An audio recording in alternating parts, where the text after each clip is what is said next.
Welcome to Psychology Refresh. Today we're going to go over the 8 rules on how to never run out of things to say. Make sure to watch each one of them so we'll never get stuck in awkward silence. This may be the holy grail of communication skills. You might know this feeling if your mind goes blank in the middle of a conversation.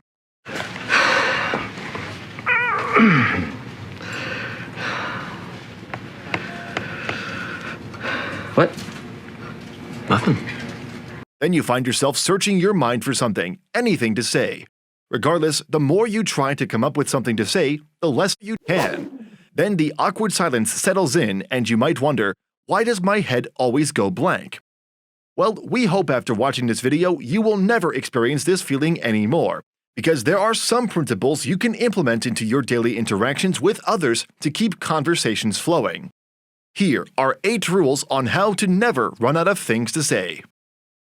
Number 1. Listen to your interlocutor carefully.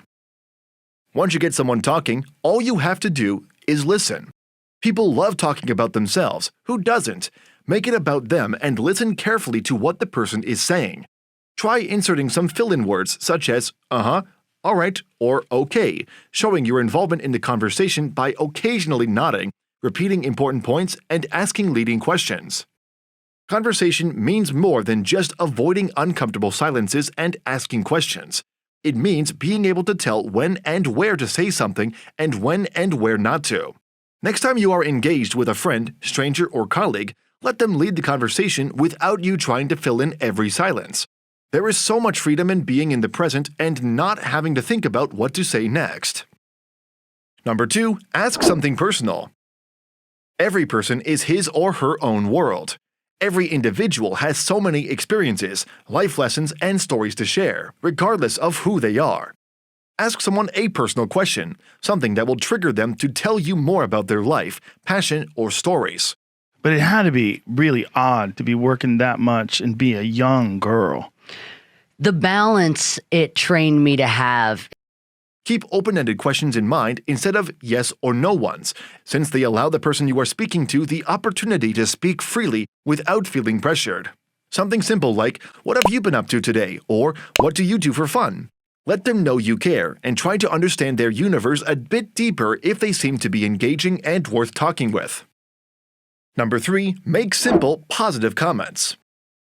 That is a great way to open up your interlocutors and make them feel good around you.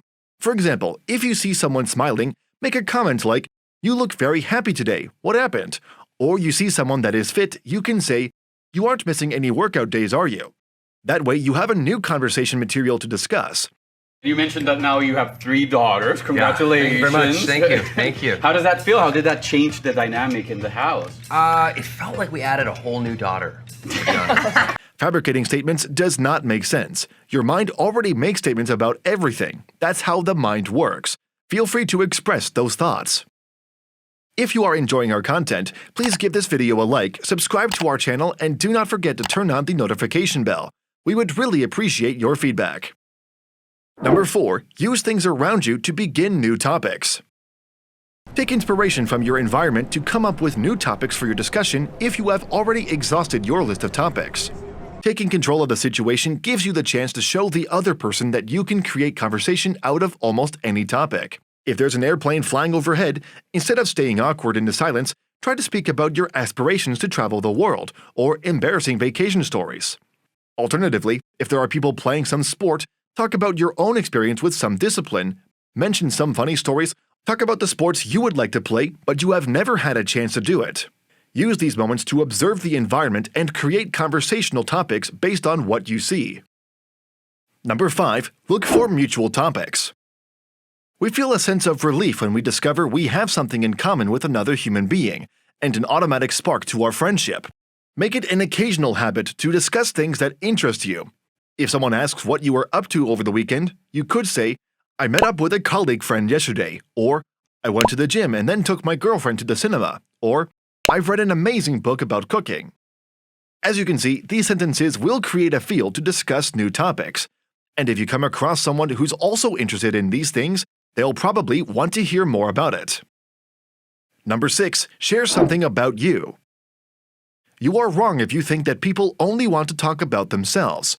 Also, they wanted to get to know who they are speaking to, you.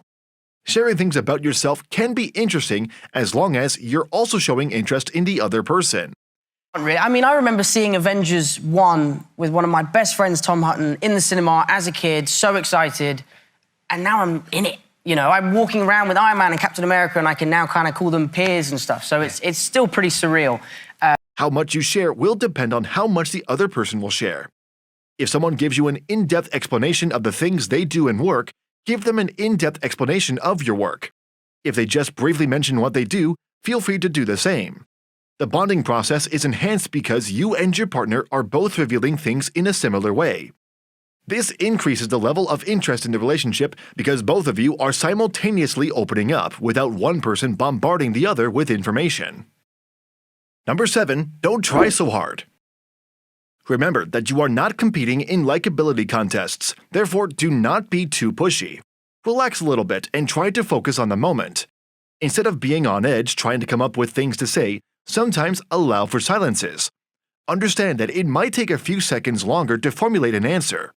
Instead of trying to make people like you, make sure that they like being around you. Be an attentive listener. When you talk, you say things that you think are fun or interesting for the other person to hear. Do not brag too much about yourself.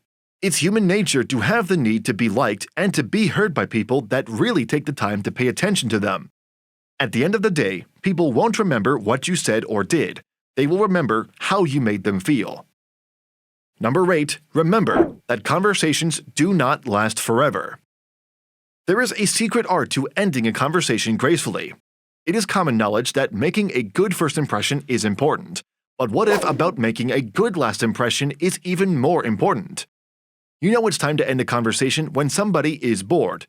Someone or something interrupts you, you or they are starting to repeat themselves, you or they need to go. Now, this is the secret you have to remember. You should end the conversation just slightly after the interaction hits its peak. And this could be hard because nobody wants to stop the fun and be the party breaker. By ending conversations on a high note keeps the levels of excitement high and potentially avoids an awkward end to a conversation. Yeah, it's There's one person. Kanye West, everybody. This is his album. It's called... And you might be thinking, what is the best way to end a conversation? Simply thanking for the encounter, bringing up some future plans, and a big smile on your face will do the work. Now we have a question for you. Which rule will be the most difficult for you? Please share your thoughts in the comments. Subscribe and turn on notifications if you want to learn more about yourself and understand other people better. Check out our other videos. Take care.